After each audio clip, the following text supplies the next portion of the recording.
Par contre, la seule chose que j'ai dit, c'est que tout à l'heure, quand Mme Morochi a parlé, j'ai dit, oh, Bédio, quand elle a dit qu'elle estime que l'ivoirité ne doit pas devenir un handicap, un complexe pour nos étudiants.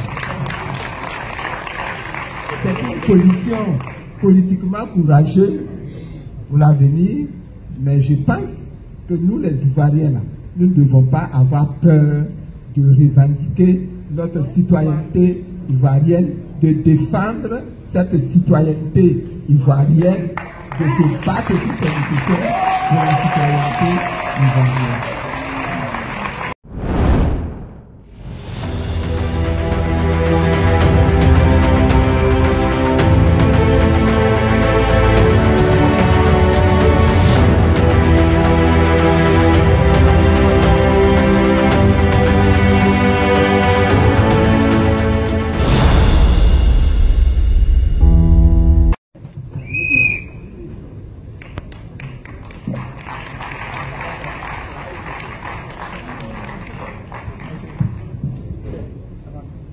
Je voudrais encore vous remercier et vous féliciter parce que le débat qu'il y a eu dans la salle est un débat très intéressant.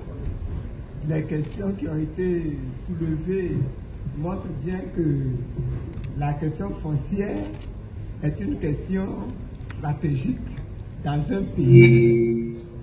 Et dans de nombreux pays, les gens prennent des lois, prennent des décisions pour protéger la terre, pour régir même l'utilisation de la terre et pour indiquer qui peut être propriétaire et à quelles conditions la terre peut être cédée ou ne pas être cédée.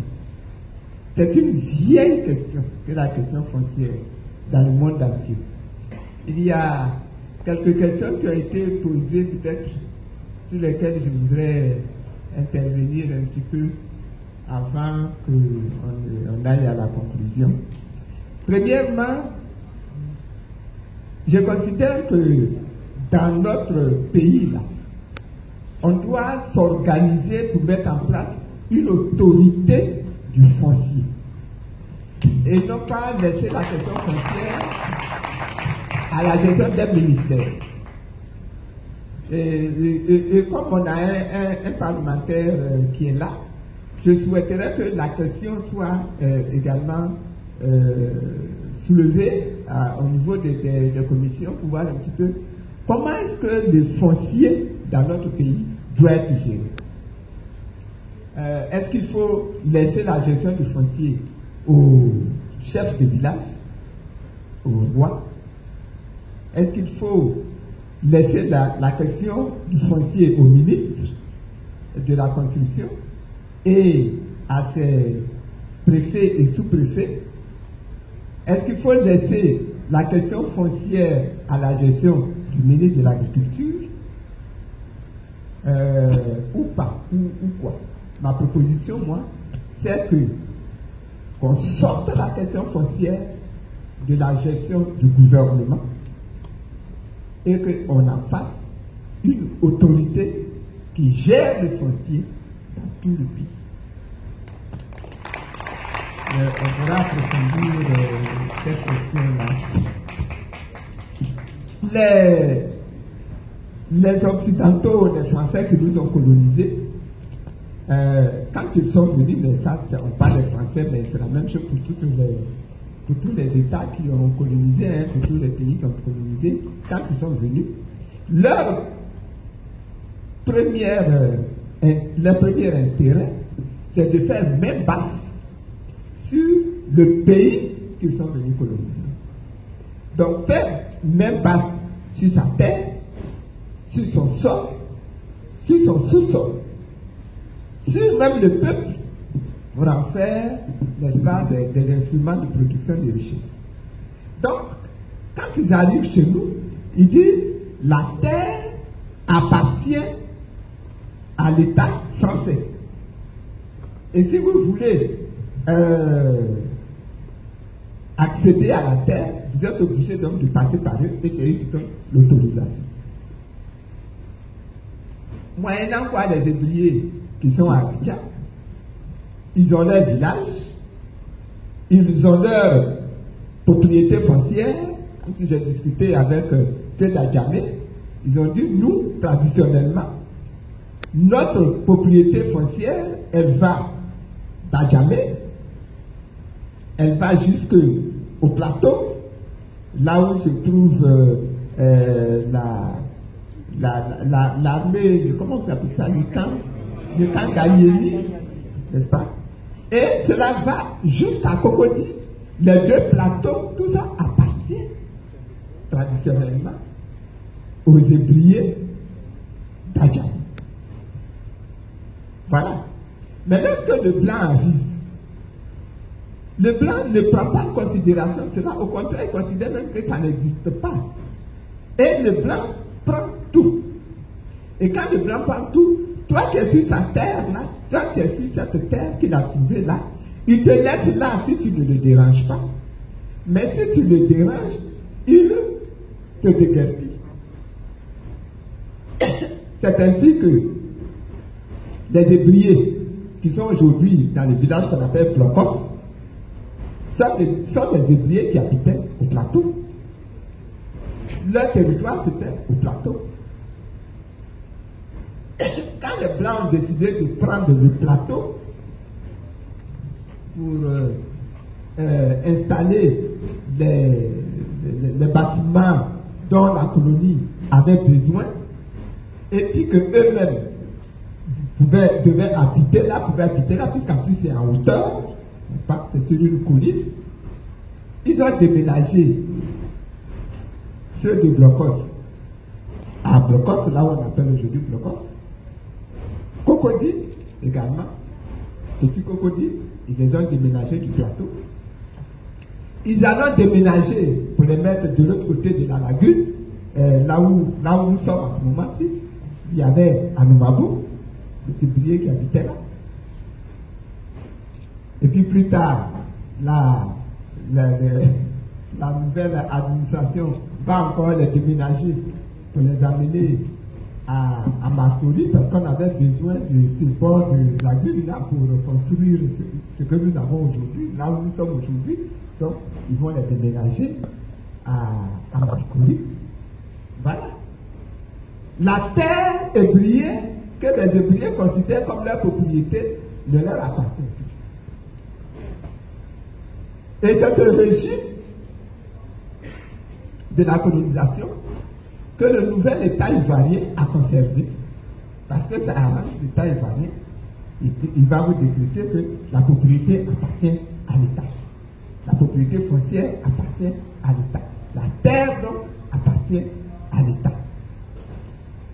Et donc, là où l'État n'est pas, on dit, c'est un territoire sans maître. Donc, vous voyez qu'il y a un gros problème que nous devons résoudre. La question foncière, c'est une question que nous devons résoudre et qui est une question qui devra prendre en compte tout ce qui a été fait, tous les tracas que les populations ont aujourd'hui et ce que nous souhaitons pour la population dans l'avenir. Donc il y a un gros travail que une commission doit s'asseoir de façon responsable, courageuse pour traiter ces questions-là. Sinon, les Hébriers aujourd'hui, ils sont sur les terres, mais ces terres ne leur appartiennent plus. À Mossou, nous sommes sur notre terre. Mais on a appris qu'avec le grand Abidjan, notre terre même là ne nous appartient plus. Et donc, voyez, donc c'est un gros problème qui est posé là et pour lequel il faut s'asseoir et puis réfléchir et puis dégager les solutions. Parce qu'en même temps, les besoins sont là. Lorsque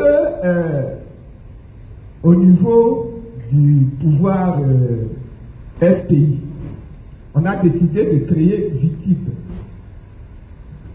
on avait besoin de terre pour créer Vitit. On a regardé où est-ce qu'on va installer ce projet. Il y a eu beaucoup de propositions. Et puis on a décidé d'installer ce projet à Mossoul, à Bassa. Mais ça fait plusieurs dizaines, centaines d'hectares pour créer cette industrie de l'électronique, de l'informatique dans notre pays. On est allé négocier avec la population abourée de Mossoul, qui est propriétaire des terres. Et on a racheté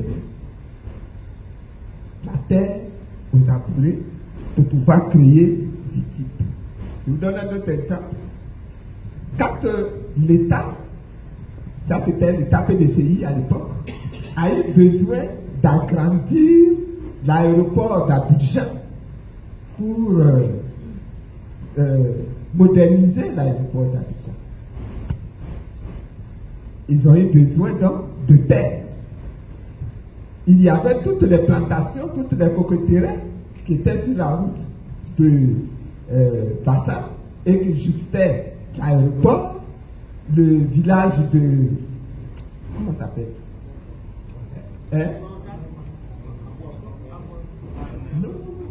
Non, pas Anani, après Anani. Non, Modeste c'est trop loin. J'oublie ici. Ah, et voilà, merci. Ababou.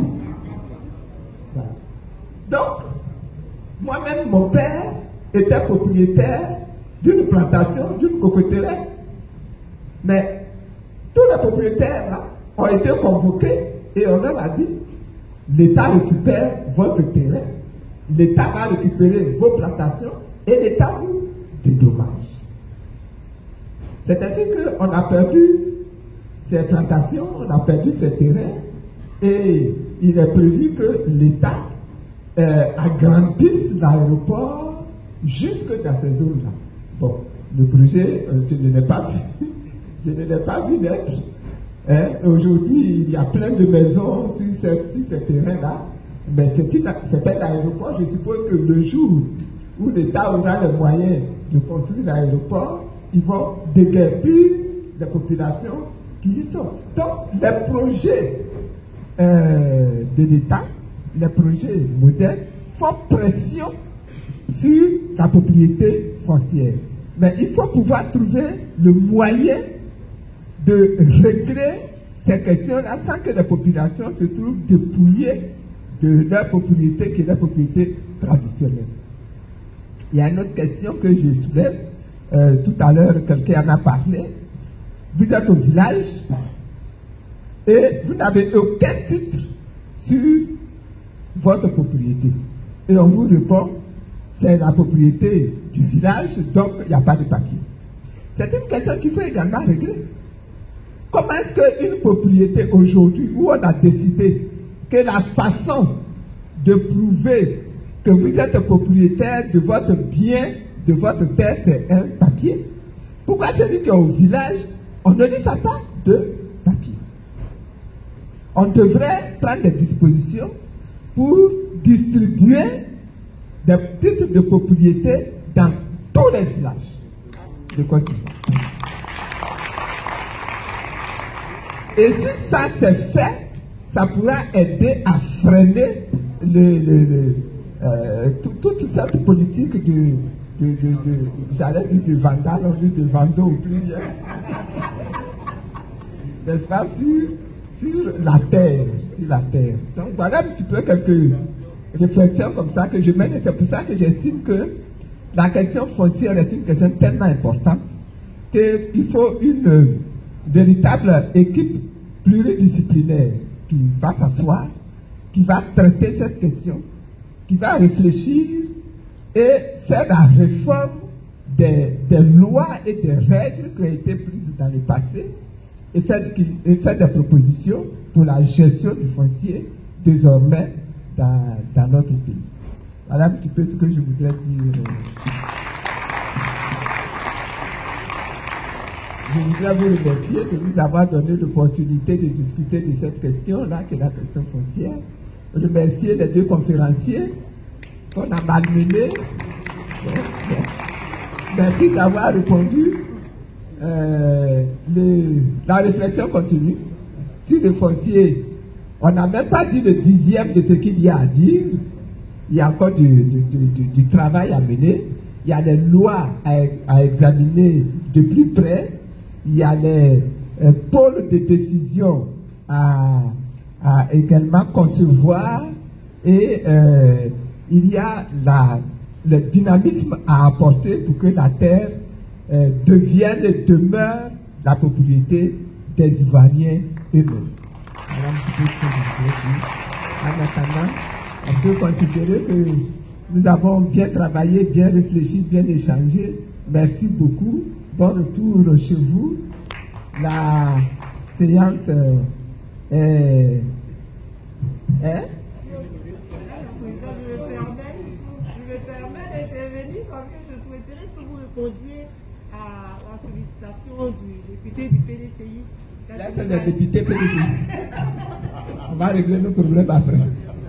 Par contre, la seule chose que j'ai dit, c'est que tout à l'heure, quand Mme Mowoshi a parlé, j'ai dit, oh, Bédio! Quand elle a dit qu'elle estime que l'ivoirité ne doit pas devenir un handicap, un complexe pour nos citoyens. C'est une position politiquement courageuse pour l'avenir, mais je pense que nous, les Ivoiriens, là, nous ne devons pas avoir peur de revendiquer notre citoyenneté ivoirienne, de défendre cette citoyenneté ivoirienne, de se battre sur cette question de la citoyenneté ivoirienne. Merci beaucoup. On met fin à la séance d'aujourd'hui. La séance est close. Merci à tout le monde. La photo.